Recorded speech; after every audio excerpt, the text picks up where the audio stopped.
una vez más haber cumplido tu promesa, Señor, de estar aquí ante tu presencia, como todos los días y como siempre buscando de ti. Te pedimos en esta mañana, Señor, que nos des discernimiento y oídos espirituales, Señor, y también pongas palabras en nuestras bocas, Señor, para que seamos también al mismo tiempo aquella tierra fértil donde se siembra esa palabra en nuestros corazones. Te lo pedimos en el nombre de Jesús. E iniciamos, antes de iniciar, Pedro, todos, siéntense, hay lugar en medio, ven, aquí, hay mucho lugar todavía. E iniciamos, y hoy vamos a ver, nos decía la pastora, que todo el tiempo, de hecho es lo que más enseña la palabra de Dios, nuestro mover tiene que ser en fe, no hay otra forma.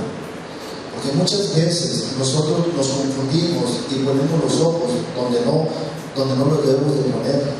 Mucha gente, a lo largo del tiempo, con mucho conocimiento de la palabra, y de repente ponen los ojos en los pastores, y de repente esos pastores llegan a fallar. Esta gente se llega a sentir tanto que se separan de la misma palabra de Dios. Acá en medio, ahí también, se separan de la palabra de Dios. Hay mucha gente ahí. ¿Cuántas veces hemos visto que mujeres o en matrimonios llegan a separarse y les llegaron a dañar tanto que se sienten tan inmerecedoras que no creen que posiblemente Dios llegue a actuar en sus vidas y ponen al marido por encima de Dios? Muchas veces los noviazgos, hay señoritas que tienen su identidad bien definida y muchas veces ponen tanto el corazón en la persona que los llegan a dejar. Y llegamos a oír frases aquellas como: sin ti nada puedo, es que sin ti no lo voy a lograr, sin entender que en quien debemos poner nuestra mirada es en Jesús. Dice la palabra de Dios que Jesús es el autor y consumador de la fe. Él es el que inicia la fe y Él es el que la termina. Si tú un día en la mañana te levantaste con un deseo o un anhelo en tu corazón de lo que gustes, de sanidad en tus finanzas, de una casa, de un vehículo, de cualquier situación que haya iniciado en ti, dice la palabra de Dios que Él fue el que la inició. Pero no te preocupes, Él es el que la va a culminar. A lo largo, dice la palabra de Dios, vamos todos para allá, en el libro de Hebreos 12:1. Hebreos 12:1.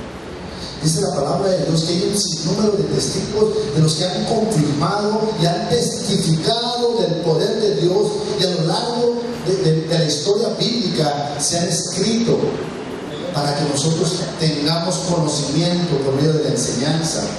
Estábamos el viernes en la casa de Juan Vicente de Isabel y Juan Vicente nos hablaba de muchas cosas. Lo que a mí me impactó fue cómo volver a recuperar nuestra identidad de maridos o de esposos y entender que el marido y el esposo es el maestro, por lo tanto es el que está obligado a enseñar.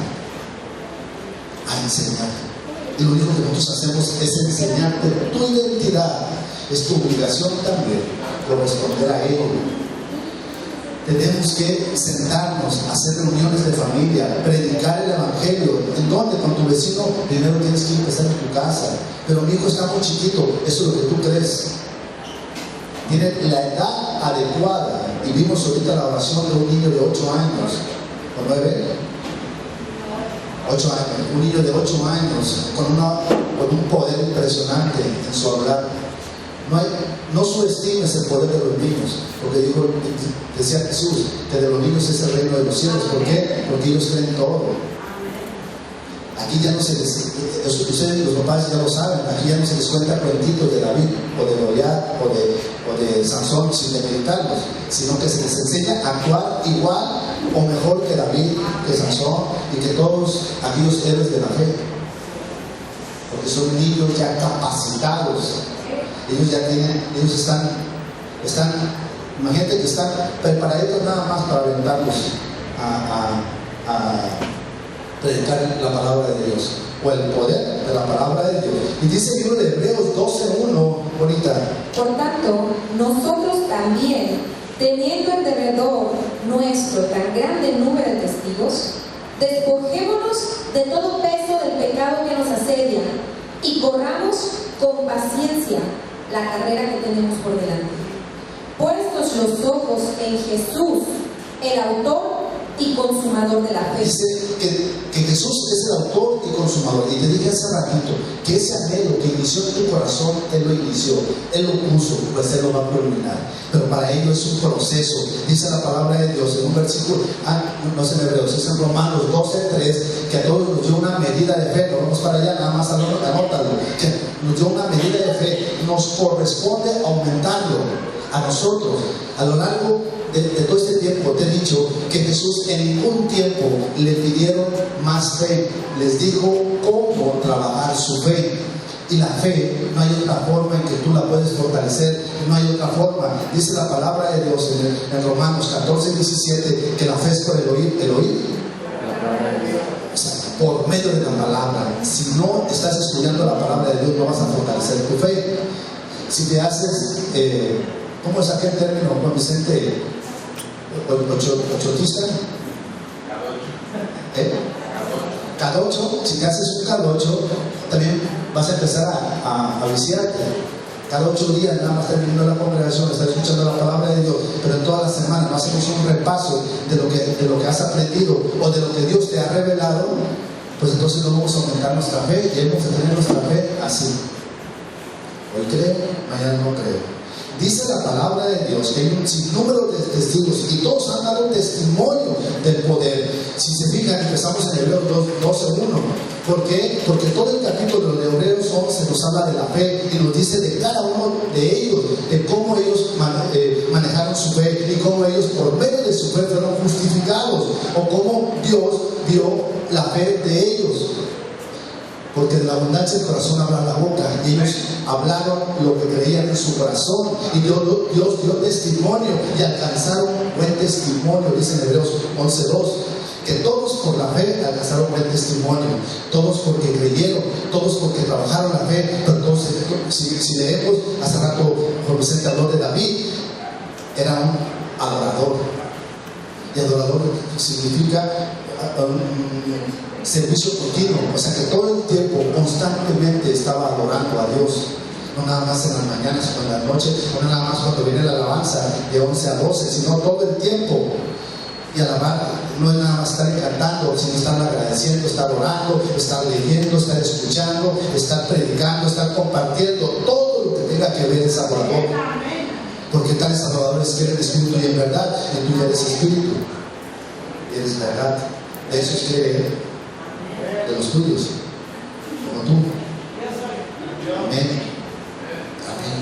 Dice la palabra de Dios que Él es galardonador de los que le creen. O sea, no nada más tú le vas a creer, sino Él te va a galardonar. Todos ellos, si tú lees, te lo dejo de tarea, todo el libro de Hebreos 11, y tú ves a cada uno de ellos, termina diciendo que la fe de ellos no se perfeccionó, que la fe que ellos no vieron con sus ojos lo que ellos estaban creyendo, para que ellos no dijeran que era la fe de ellos, sino la fe de Jesús. Y tú el que tienes que poner los ojos es en Jesús, no en el hombre, porque dice la palabra de Dios: maldito el hombre que confía en el hombre. ¿Cuántas veces oímos cosas y lo que oímos, eso andamos compartiendo sin verificar que venga en la palabra de Dios? Es muy usual, es muy usual. No, es que escuché esto, y cualquier otra corriente, y no la verificas y tú la crees. Cuando me llegan a mí, les he dicho muchas veces, cuando llegan a mí a tocarme la puerta y que me quieren hablar de los mandamientos, rápido, nomás les pregunto cuál es el primer mandamiento, y todos me dicen la misma mentira: amarás al Señor tu Dios por todo mi mundo y por todo mi corazón. Y les digo: brother, ¿nunca he leído la palabra de Dios? No, sí, 2 años de puro estudio y nunca te has verificado cuál es el primer mandamiento. Eso es una mentira, les digo. Tienen que leer, y cuando leamos tenemos que saber leer, detenernos en las comas, con tonadita, la frase completa, para que la podamos absorber. Dice la palabra de Dios con un sinnúmero de testigos, y todos dieron testimonio del poder de Dios en sus vidas. Y ahorita vamos a ver a Abraham, y ahorita vamos a ver a Isaac, y también a Jacob, y también vamos a ver de Jacob cómo se desprendieron las 12 tribus de Israel. Porque muchas veces hemos escuchado de las 12 tribus de Israel, ni siquiera pudiéramos saber de dónde nacieron o de dónde vienen. Y las 12 tribus, que son los 12 hijos de Israel, y vienen de Israel. Anteriormente se llamaba Jacob. Vamos a ir analizándolo, pero ahorita quiero que tú veas cómo Dios, no nada más aquel que le cree, lo premia, sino también lo galardona. Vamos a ir al libro de Hebreos. Vamos a ese bonito, por favor. Por la fe entendemos haber sido constituido el universo por la palabra de Dios. 11:6. Pero sin fe es imposible agradar a Dios. Sin fe, ¿qué es? Imposible. Agradar a Dios. Dice, despójate de todo peso y del pecado que te asedia. Lo acabamos de leer. ¿Cuál es el pecado para un hijo de Dios? Nada más tú, Isabel. El último versículo de Romanos 14. La falta de fe. Para un hijo de Dios, el único pecado que puede cometer es la falta de fe. Si te está diciendo que sin fe es imposible agradar a Dios, lo único que puede transgredir a Dios es que tú no le creas que tu situación va a cambiar. Es que tú no le creas que te puede sanar. Es que tú no le creas que puede actuar en tu vida. Dice, pero el que duda, entonces Reina Valera dice, pero el que duda, si come, se condena, porque come sin fe, y todo lo que no es de fe, todo lo que no es de fe, todo lo que no es de fe es pecado. Por eso lo que más tardamos es la fe. Dice en el libro de Romanos 1:17, nada más anótalo, no es ahorita. 1:17 dice que la justicia de Dios, que en el Evangelio la justicia de Dios se revela por fe y para fe, como está escrito. O sea, hasta el justo, por la forma de creer, va a vivir. Por la fe va a vivir. No hay otra forma. Entonces todo el tiempo tenemos que estar alimentando de tu fe. ¿Por qué? Porque es la única forma que te vas a enfrentar a la situación. Hace rato te habló mi mamá, mi pastora, del rey David. El rey David oyó dos informes o dos noticias. La primera decía que un tipejo de 3 metros con equipo, con su armadura, experto en guerra, nacido de 4ª generación de guerreros, decía que el que se enfrentara a él, o retaba a alguien que se enfrentara a él. Y la otra noticia que oyó David fue que si alguien mataba a ese mujer, lo iba a premiar, lo iba a galardonar el rey, le iba a dar a su hija, le iba a perdonar los impuestos y lo iba a subir a una posición que a David no le correspondía, porque David única y exclusivamente era un cuidador de ovejas. ¿Qué escuchó David? Lo que decía el mundo, lo que decía aquel grandote, lo que decían los problemas, o escuchó las promesas. ¿Qué escuchó David? Dice la palabra de Dios en 1 Samuel, creo 16, 1 Samuel 16, dice que escuchó y preguntó, ¿qué dicen que le dan al que acabe aquel? No, pues le van a dar la hija, le van a perdonar impuestos y lo van a subir a posición de príncipe o de heredero. Yo quiero eso. Y circunciso empezó a decir una serie de cosas. Sus hermanos y todos los demás que le dijeron, cállate la boca, no sabes lo que están diciendo, vete a cuidar allá los borreguitos. A los borreguitos no le creyeron, pero estaba tan desesperado el rey Saúl. ¿Qué creen que hizo el rey Saúl? Tráiganmelo. Y cuando lo vio, hijo, está muy chiquito, pero estaba tan desesperado, era el único que se aventaba. ¿Qué hizo? Pues tú ve, porque ¿quién le correspondía? El rey. Dice la palabra de Dios que el primero que escuchó lo que decía aquel tipejo fue el rey y todos los demás. Así dice, Saúl y todos los demás. Pero el primero que menciona es a Saúl y a todos los demás. Y dice que tenían miedo, porque eran los problemas los que hablaban. El mundo habla, y de ahí que tú lo escuches. Pues, ¿cómo puedes enfrentar esos miedos o ese temor? Te hemos dicho muchas veces que el miedo del temor es lo mismo que la fe, pero al revés. Y operan de la misma forma. Y tienen el mismo efecto y se manifiestan de la misma manera. Ten miedo de lo que te va a suceder y te va a suceder. Cree las promesas de Dios y te van a llegar. Eres el gobernador. Con los ojos Jeremías, tú también, hija. Jeremías 17:5.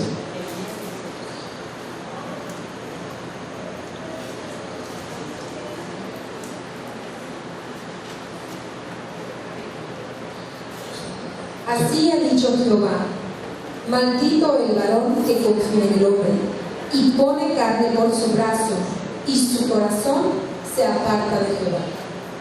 Será, dice, maldito el hombre que confía en el hombre. Nunca tienes que poner tus ojos en el hombre. Te hemos preparado para que todo el tiempo estés confiando en Dios. Te hemos preparado de tal manera que tú no pongas los ojos en el hombre. Te hemos dicho que para Dios la única diferencia es que yo estoy aquí predicando, pero Dios te ve a ti y a mí de la misma forma.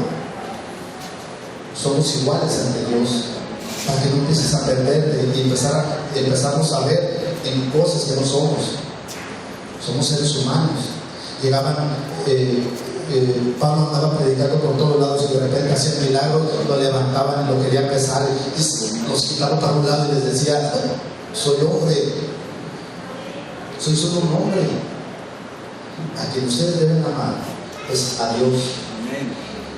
Todos esos testigos que habla el libro de Hebreos 12:1, todo ese Antiguo Testamento, todos esos héroes de la fe, o todos de los que se escribieron, ellos escribieron todo el tiempo en que tú tenías que poner los ojos en Dios.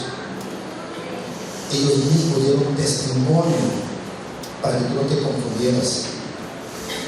Porque si no pones los ojos en Jesús, sigue diciendo ahí que va a pasar, va a venir el invierno y tú no te vas a dar cuenta.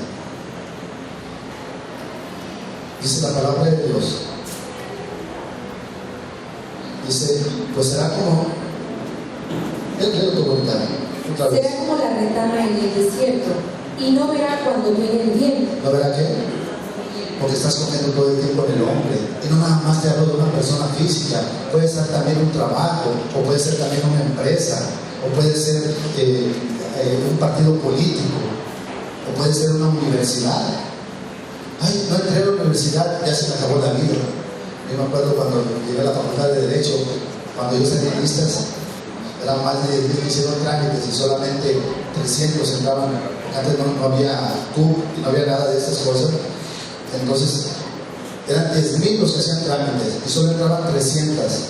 Imagínense cuánta gente estaba viendo los listados y llorando, porque habían puesto su confianza en la carrera de Derecho. Cuánta gente pone su confianza en un médico o hasta en un pastor. Se andan muriendo y tienen que esperar 1 o 2 años cuando venga la noche de milagros o noches de gloria, que son muy buenas. No estoy hablando mal de ellos, que son muy buenas, pero tú estás esperando hasta que venga Él para que tú puedas ser sanado, cuando tú tienes el mismo poder de cada una para sanarte.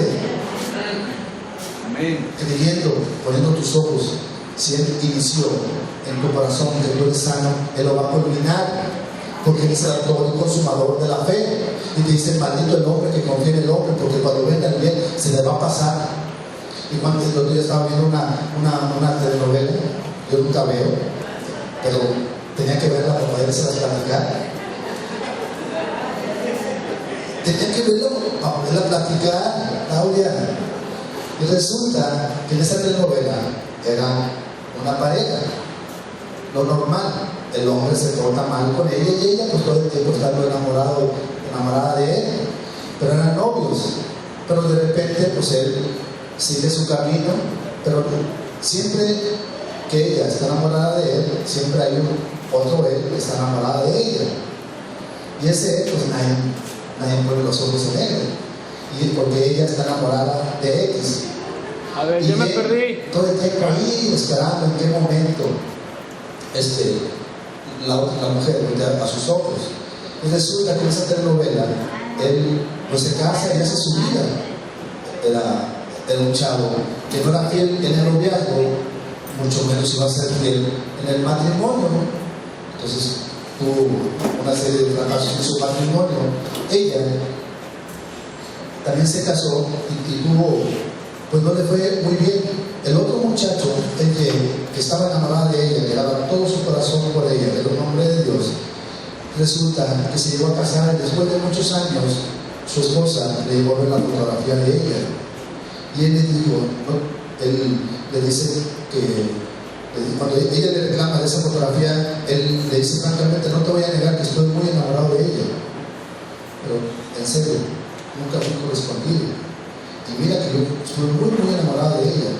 Entonces la esposa dice, imagínese mi mujer diciendo, gracias te doy a ella por haber puesto los ojos en ti. Porque dice la palabra de Dios que cuando Dios te pone cosas y tú pones los ojos en el hombre, el bien lo tienes aquí enfrente y nunca te das cuenta. Nunca te das cuenta porque estás esperando del hombre. Y dice que eres como retama. Y te preguntaría qué es retama, no me contestes. Estaba estudiando qué es retama, hay muchos conceptos al respecto, desde una planta hasta en el desierto, aquellas bolas que se hacen como ramitas, que se hacen como bolitas, se hacen como pajitas, se hacen como bolitas, pero la esencia van a lo mismo, que son aquellos árboles como esas que no hacen raíces, que todo el tiempo están yendo de un lado para el otro y que no tienen bien plantada su identidad. Y aquí lo que más hablamos es de tu identidad, que tú eres hijo de Dios. Entiéndelo, no eres animado, entiéndelo, no eres testigo de Jehová, eres hijo, y cuanto hijo, heredero de todo. Romanos 8, 28, 29. Amén. Y vamos, sigue leyendo mi favorita, por favor. Será como la retama en el desierto, y no verá cuando viene el viento, sino que morará en los sequedades en el desierto, en tierra despoblada y deshabitada. Bendito. Pero, ¿qué pasa si tú pones los ojos en el autor y consumador de la fe? ¿Qué pasa si tú pones los ojos en Jesús? ¿Qué pasa si tú pones los ojos en Dios? ¿Qué pasa si estás bien arraigado? ¿Qué es lo que va a pasar? Dice la palabra de Dios. Y sigue leyendo ahorita. Bendito el varón que confía en Jehová, y cuya confianza es Jehová, porque será como el árbol plantado junto a las aguas, que junto a la corriente echará sus raíces, y no verá cuando viene el calor, sino que su hoja estará verde, y en el año de sequía no se fatigará, ni dejará de dar fruto.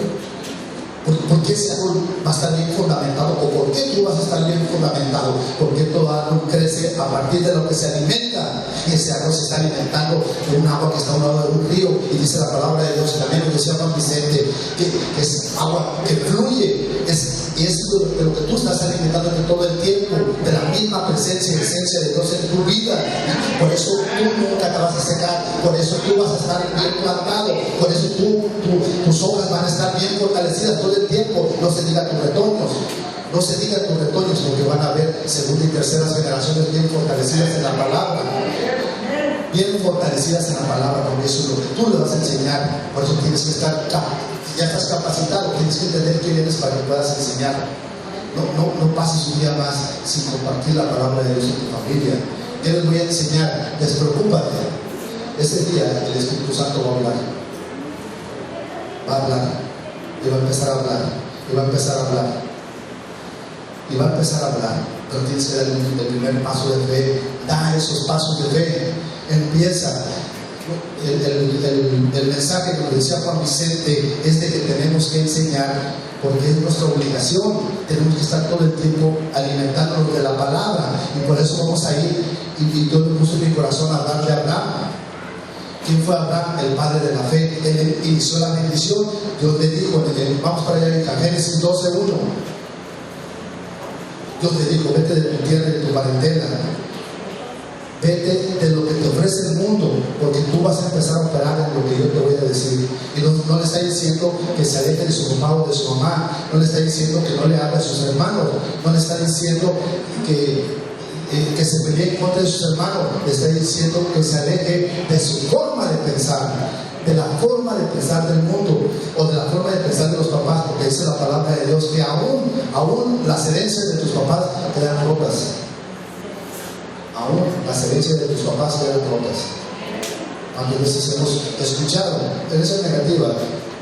Papá diabético, hijo diabético, nieto diabético. Aún esas herencias quedan canceladas. Eso le está diciendo, vete de tu tierra y de tu parentela. porque entonces tú vas a empezar, o yo te voy a empezar a instruir. Y fue a Abraham, y créemelo, él tenía 75 años, y cuando vio la promesa, o cuando sus ojos vieron la promesa, tenía 99, 100 años. Tardó 25 años. Y tuvo que tratar, estuvo que Dios está tratando, y tú me puedes decir, Dios va a tratar 25 años conmigo. Si tarda menos en comprender todo esto, es seguro que tú quieras que tarde. Amén. Porque dice la palabra de Dios. Nada más tu hija. Romanos 15:3. Con la voluntad, con la Biblia. Romanos 15:3. 15:4. Y dice, porque las cosas que antes fueron escritas, ¿para qué? Para nuestra enseñanza se escribieron, o sea, para que yo no cometa el mismo error que ellos cometieron. Amén. Tengo que pasar 25 años, te vuelvo a repetir, para que no cometamos los mismos errores.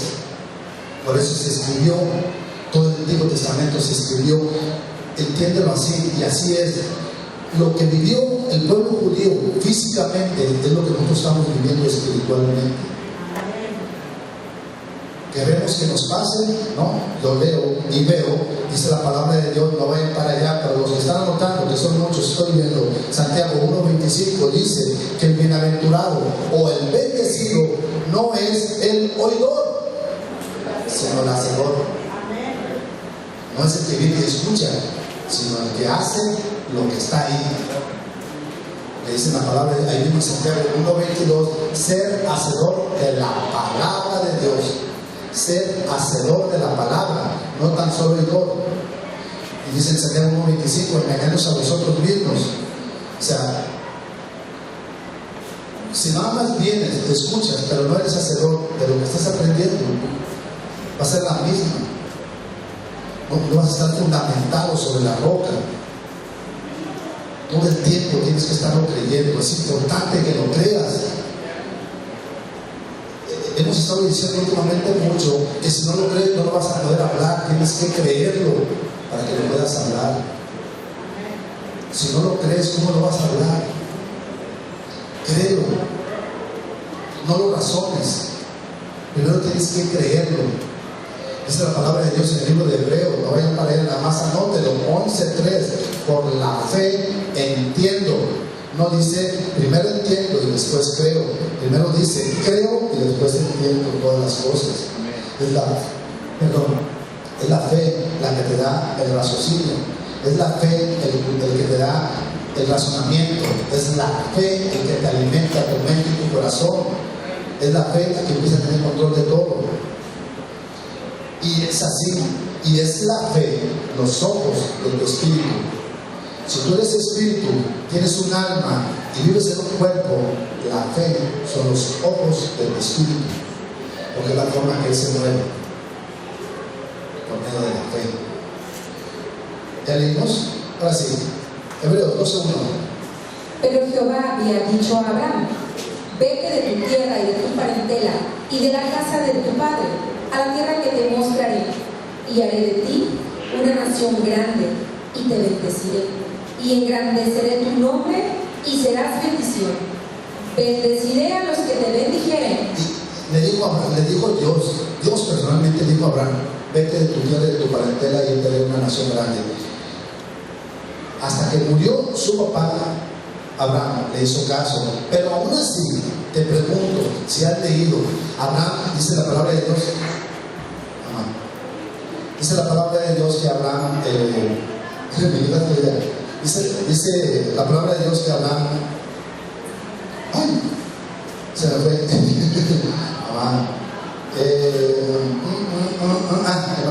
dice la palabra de Dios que aún Abraham iba con su esposa, después de que había hablado con Dios, ¿le creyó al principio? No, la primera oportunidad andaba ya casi entregando a su mujer. Y él también empezó a parar el miedo, pero entiende, Dios empezó a tratar con él. Dice en el libro de Hebreos 13:14, ahí mismo ahorita. Vamos a darle rapidito porque son muchos versículos. Vamos a. ¿Perdón? No, 13:14. Génesis 13:14, perdón. No vamos a salir de Génesis. 13:14. Y Jehová dijo a Abraham, después que Lot se apartó de él, alza ahora tus ojos y mira desde el lugar donde estás hacia el norte y el sur, y el oriente y el occidente, porque toda la tierra que ves la daré a ti y a tu descendencia para siempre. Descendiente.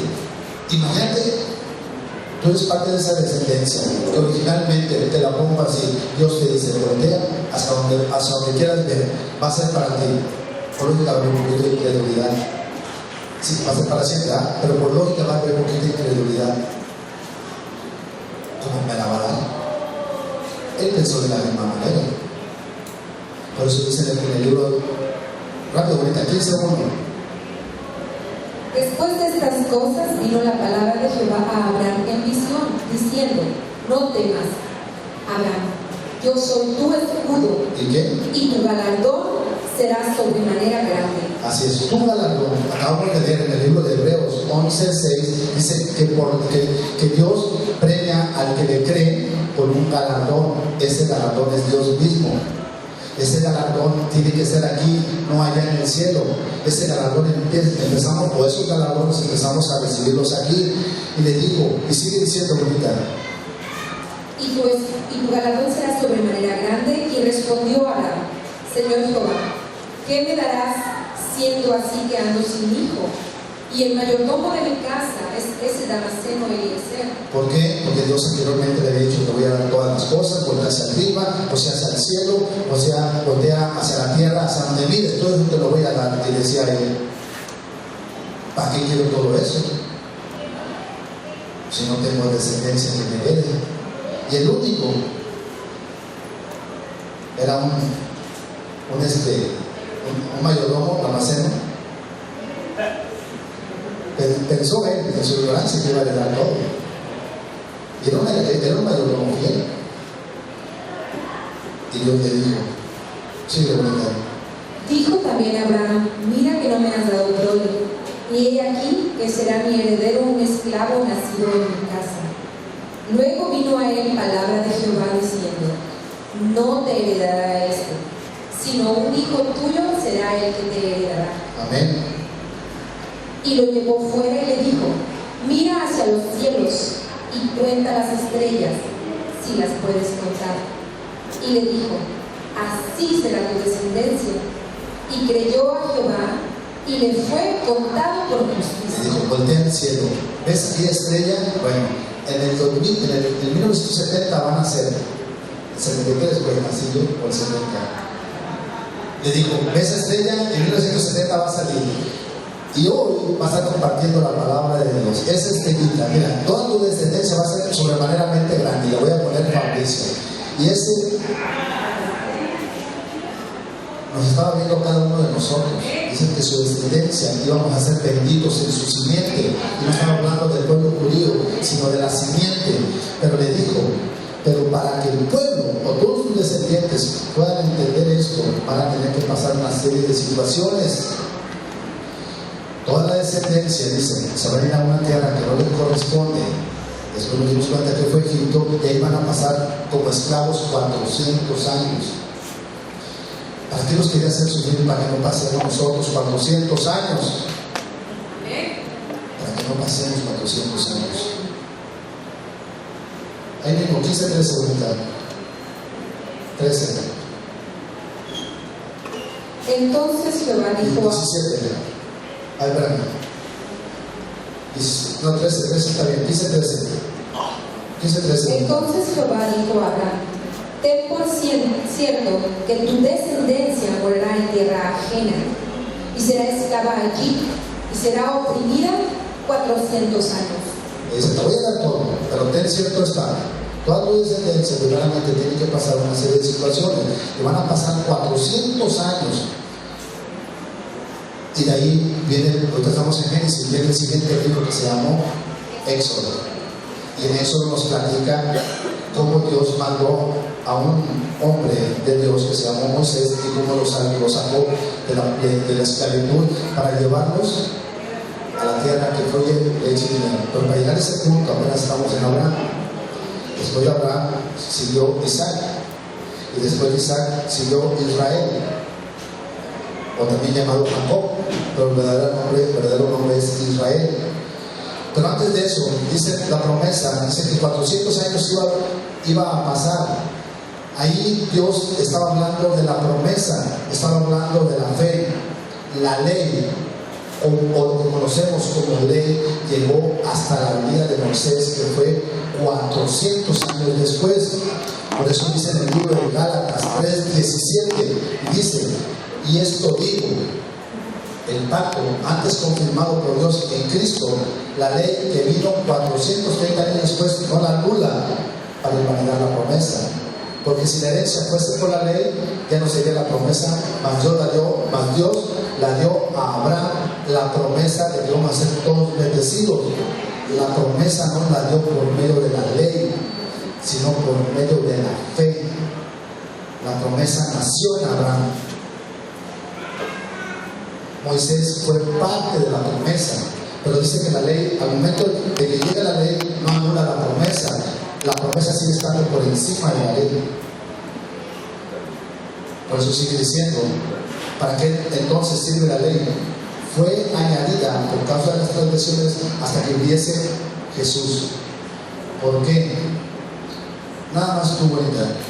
Isaías 28:16.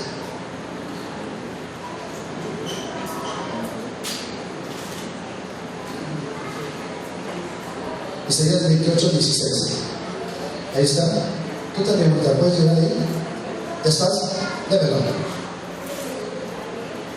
Por tanto, Jehová el Señor dice así: he aquí que yo he puesto en Sión por fundamento una piedra probada, angular, preciosa, de simiente estable.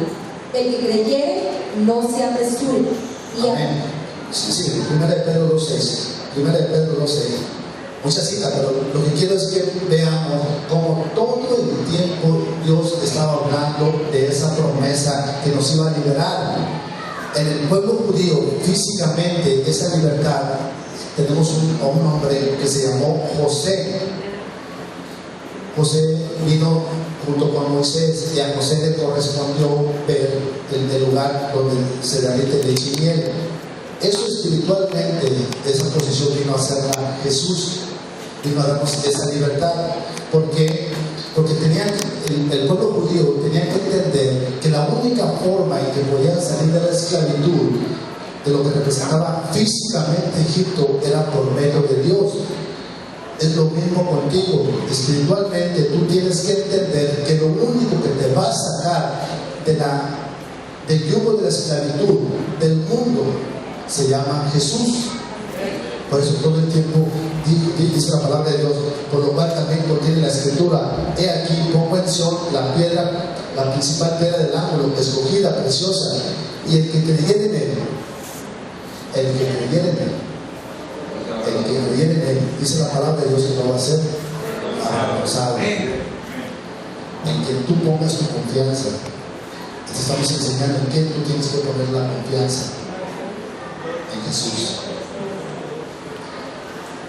Abraham tuvo un hijo que se llamó Isaac. Isaac tuvo dos hijos que se llamó Jacob y Esaú. Esaú era el mayor, Esaú era el mayor y Jacob era el menor. Pero decía la promesa que el menor iba a ser el que mandaba, o el mayor le iba a recibir órdenes del menor. Jacob, su nombre significa tranza. Y dice la palabra de Dios que eran gemelos, que Jacob, cuando nació Jacob, nació prendido aquí del calcañar. Significa, por eso su nombre le pusieron prender por engaño. Jacob significa prender por engaño. Y él toda su vida se dedicó a hacer puras locuras.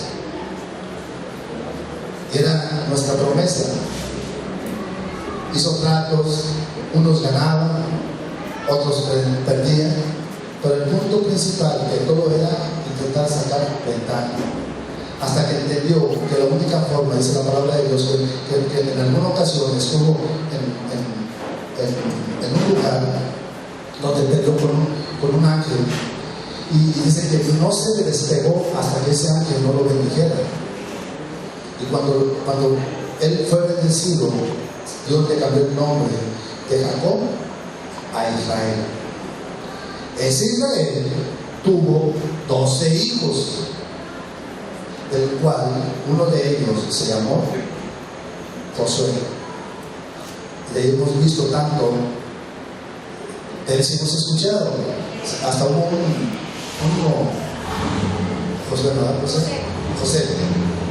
Hasta hemos visto una, ¿cómo se llama? Cantata, José el Soñador, una obra, pero el nombre correcto. Sí, es una obra, pero es una. José el Soñador. José el Soñador. No es comedia. Comedia musical. Una comedia musical. Así es una comedia musical, José el Soñador. Y dice la palabra de Dios que él empezó a tener sueños. Dice que el sol y la luna le iban a adorar o se iban a cruzar a traer. Y se estaba refiriendo que su papá y su mamá iban a estar también bajo sus órdenes. Y también empezó a soñar cosas que a sus hermanos les pareció locura, que todos sus hermanos le iban a corresponder a él. Se llenaron de enojo y de repente se juntaron entre ellos, y por ahí, en vez de matarlo, lo mandaron de esclavo a Egipto. Dios tenía un propósito en José. Y dice la palabra de Dios que llegó a Egipto y lo agarró un capitán del ejército egipcio. Y estando ahí, dice la palabra de Dios que él entró como un simple esclavo y llegó a ser el que ordenaba todo en la casa de ese capitán. Así es, Potifar. Pero resulta que la esposa de él, una tardecita que estaba lloviendo, era atardecer, después de 2 o 3 copitas por parte de ella quiso abusar de él. Y él no quiso participar porque él podía afectar a Dios, así dice la palabra de Dios.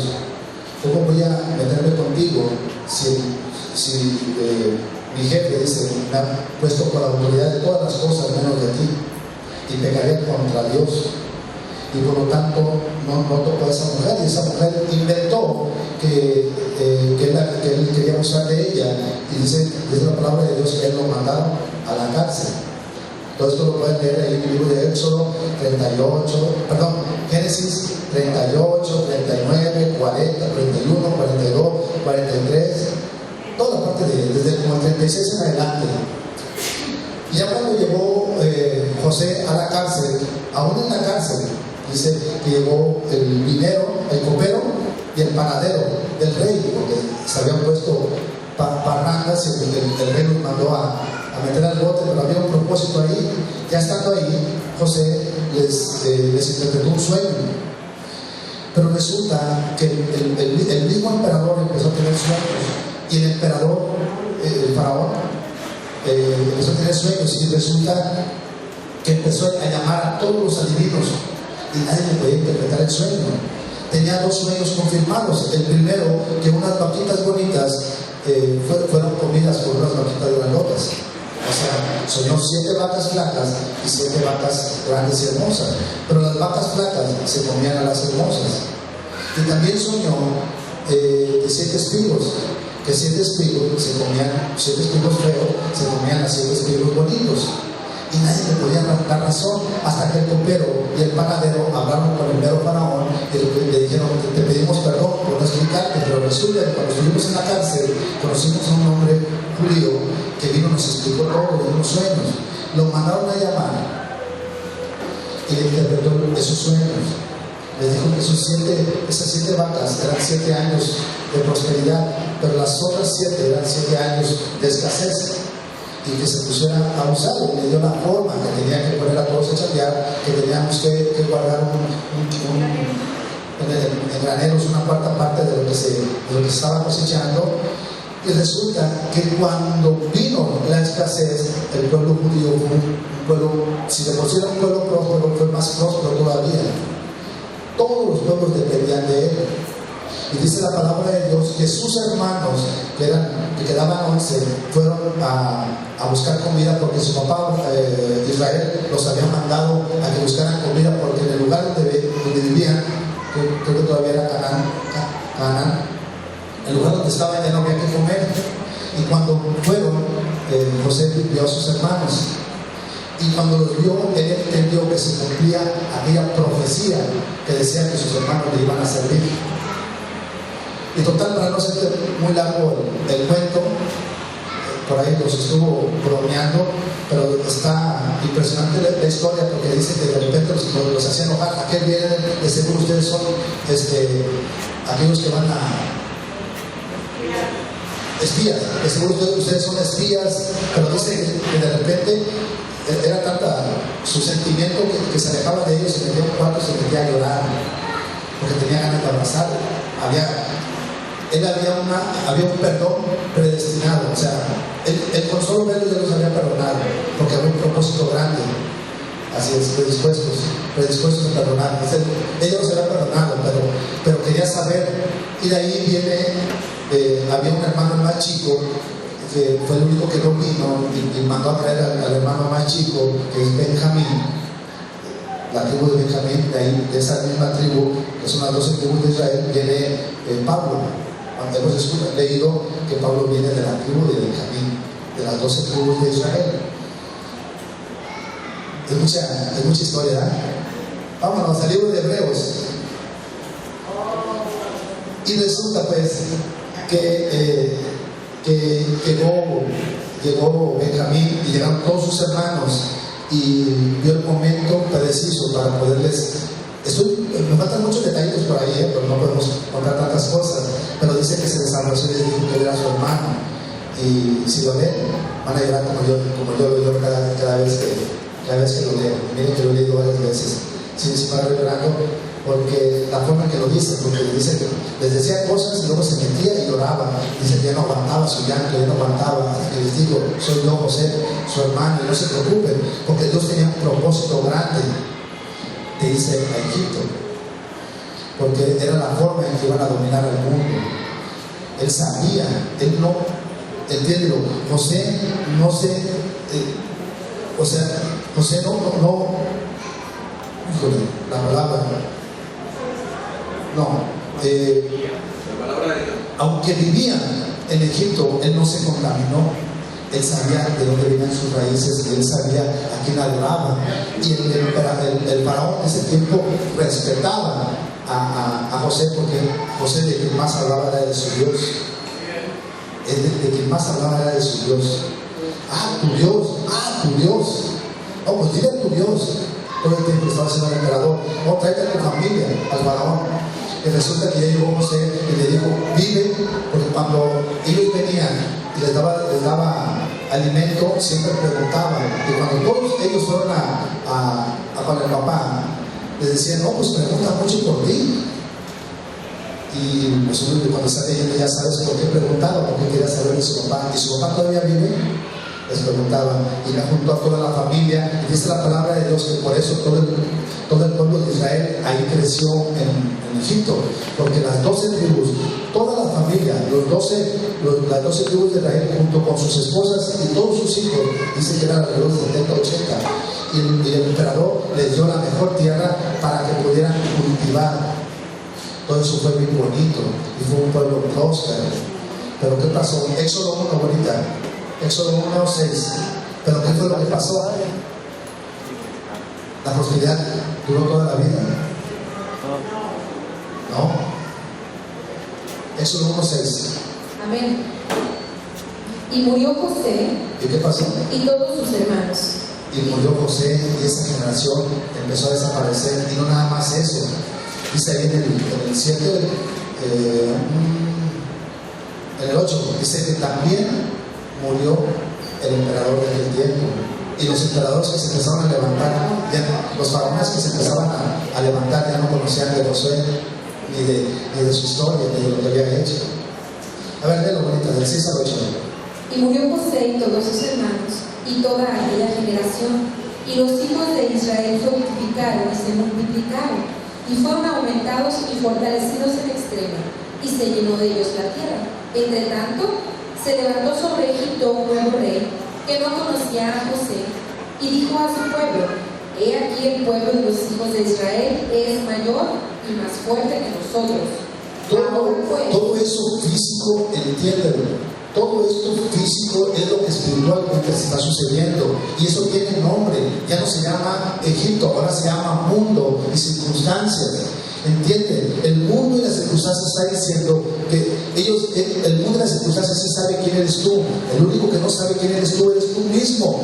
Porque el mundo sí reconoce que ustedes son hijos de Dios. Dice el libro de Romanos 8, dice que el mismo mundo están ansiosos por ver la manifestación de los hijos, están anhelantes, saber qué es lo que vamos a hacer como hijos de Dios, pero muchas veces nosotros no sabemos cuál es nuestra identidad. Entiéndelo. Y luego viene la forma, ahí empezó a nacer la forma en que el mundo te empieza a dominar. El 11, bonita. Entonces pusieron sobre ellos comisiones de tributos que los molestasen con sus cargas, y edificaron para Faraón las ciudades de almacenaje, Pitón y Ramsés. Pero cuando más los oprimían, tanto más se multiplicaban y crecían. Dice la palabra de Dios que se empezaron a poner tributos y ellos empezaron a trabajar para edificar algo que no era de ellos, que iba en contra de lo que Dios le había prometido. Entonces ellos empezaron a operar en esclavitud, y eso espiritualmente también te puede corresponder, porque muchas veces construimos en tierra que no es tuya y estás construyendo para otros. Dice que lo que más hacía el pueblo judío, aparte de que se les ponían cargas, estaban construyendo lo que no les correspondía, y el único que se beneficiaba era Egipto. Esas cargas ahora las conocemos como intereses. Yo no estoy en contra de los créditos, estamos en contra de los intereses que pagas cuando operas en los créditos, en los préstamos, en las tarjetas de crédito, y empiezas a operar en la maldición, porque dice la palabra de Dios en el libro de Génesis 3:17 que el hombre trabajará con el sudor de su frente, y con el sudor de su frente va a empezar a pagar todas las cosas, y vas a empezar a operar en maldición. Y ahí ya no estaban operando en la bendición, ahí estaban operando en la maldición. Ahorita, Isaías 56:20. Nada más tú, Isabel. Tú no, bonita. ¿Dónde estás? ¿Estás en el 11? Fíjate el 17. Sí.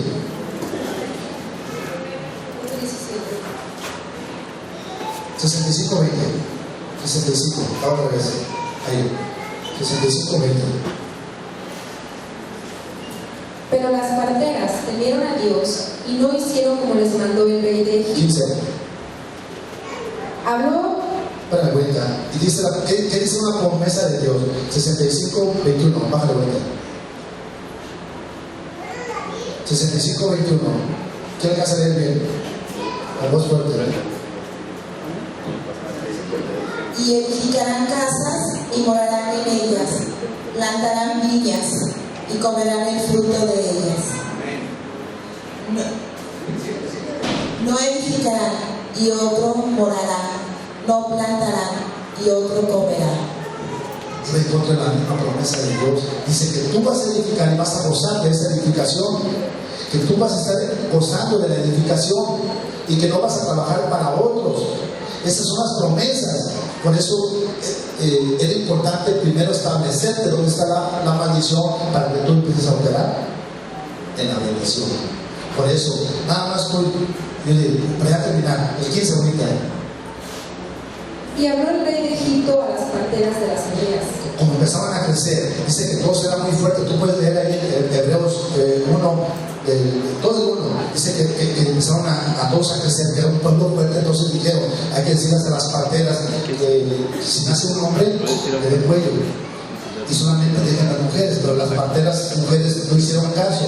Para no estar leyendo, ¿Por qué? Porque iba en contra de la promesa. Dice en Isaías 65:20, no habrá más niño que muera de días, ni viejo que su día no cumpla, porque el niño morirá 100 años y el pecador de 100 años será maldito.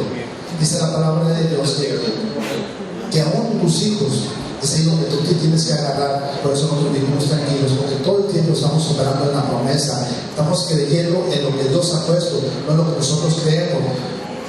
Último versículo para ya terminar, el mismo ahorita en Éxodo 3:7. Ya terminamos, pero es que si no termino. Dijo luego Jehová: Dios, bien he visto la aflicción de mi pueblo. ¿Y qué dijo Dios? Entonces dijo Dios: he visto la aflicción de mi pueblo. He visto que mi pueblo, porque del 1 al 3 ya pasaron una serie de sucesos. Entonces se tenía que volver a manifestar Dios para que Dios redimiera o trasladara o pasara a su pueblo de una posición a otra. Ese traslado o cambio de posición de un lado a otro se llama Pascua. Lo conocemos porque es una festividad judía. ¿Cuántas veces no hemos festejado Semana Pascua? ¿Y realmente sabemos qué significa Pascua? Sabemos porque es lo que es una festividad judía, y ellos, su esencia es comer pan sin levadura. Pero en realidad Pascua es el traslado de una posición a otra. Sigue leyendo ahí, bonita. 3, 7 y 8.